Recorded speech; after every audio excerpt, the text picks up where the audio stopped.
my name is Denise and I'm the bread advocate. Today I'm going to be making olive herb bread.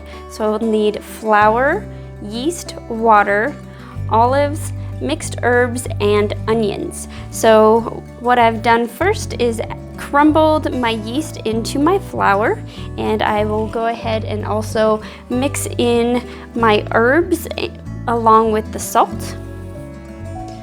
So you just go ahead and scrape the edges of your bowl to mix it in.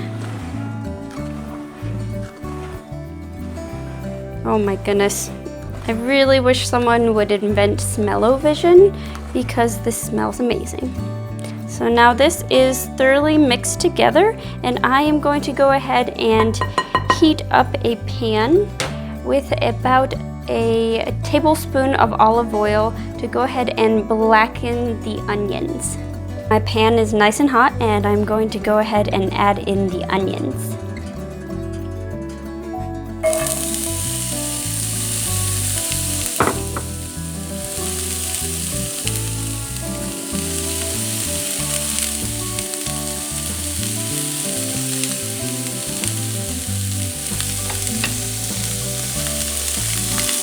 Just spread them out and try to make a well in the middle so that they can have distributed heat throughout. So I'm going to go ahead and let these sizzle and stir every couple minutes until they are nice and brown, nearly black. The onions have reached a dark brown, and I'm going to go ahead and add them to the dry ingredients.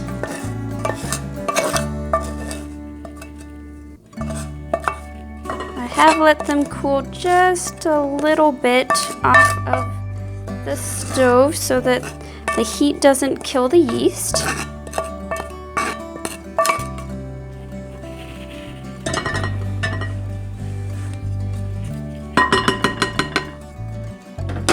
And I'm going to go ahead and put in the olives as well. And one other ingredient that I like to add into my breads is called a levain, or a ferment. So I've had this one going for about 3 or 4 months. So I'm just going to go ahead and bring this into my dough. So it's fairly similar to a sourdough starter, but this one I keep going in the fridge instead of on the countertop, and it helps both with flavor and for digestibility. So I'm going to go ahead and mix these in a bit so they're well incorporated, and then I'll go ahead and add my water until I have a nice moist dough. So all of my ingredients are well incorporated, and I have a nice moist sticky dough. So I'm going to go ahead and knead it.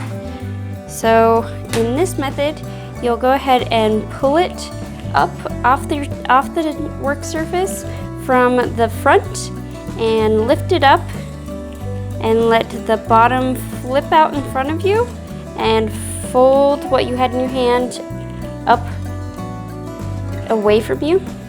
So again, you'll pull the dough up, flip it forward and down, and fold it over in front of you. So pull up, slam down, and push forward. Pull up, slam down, push forward. And you'll do this until it is smooth and elastic. So I've been kneading my dough for actually about 5 minutes with this method. So it actually is a little bit faster of a method than the traditional just pushing it around. With this method, it incorporates air a little bit faster, and it doesn't make you quite as sore by the end of it. So when you are done, you'll go ahead and put it on its top side and bring in the sides into the middle. This helps the bread to be a little bit stronger as it rises. And you'll flip it over and turn it around a few times. Place it in your bowl and cover it with a towel. My towel is a dampened towel because I live in a rather dry climate.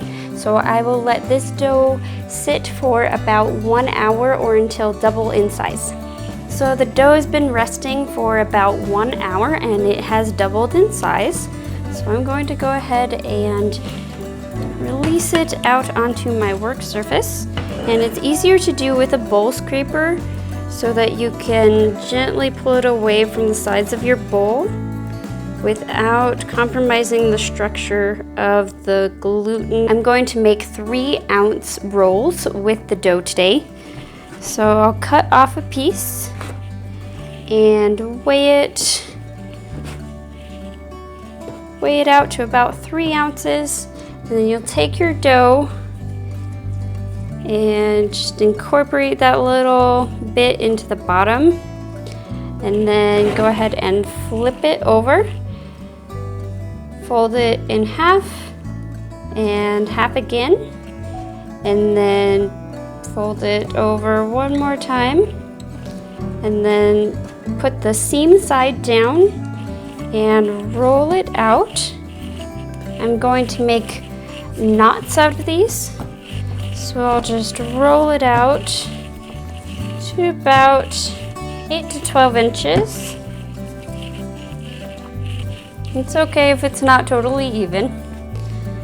Then take it and just go ahead and do a simple little knot like this and place it on your pan. My pan is prepared with a Silpat. You can also prepare it with anything that you prefer, cooking oil or cooking spray. I'm going to continue to shape the rest of my dough. Once it is shaped, it will rest for an additional 30 to 45 minutes.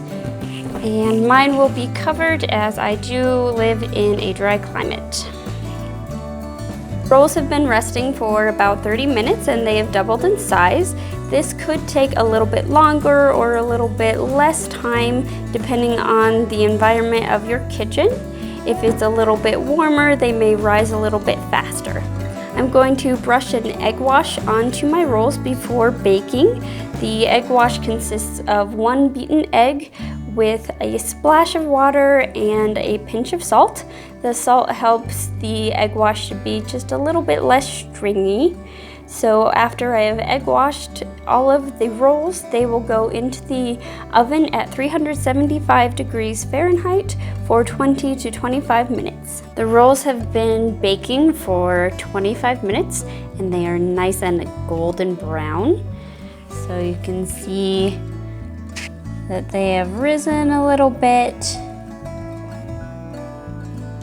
and they are nice and golden brown. This bread is delicious as a side and can be used as the bread for sandwiches, even as grilled cheese. It is absolutely delicious to dip in soups, especially tomato.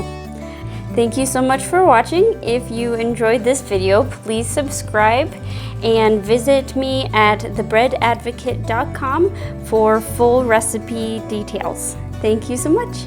Bye.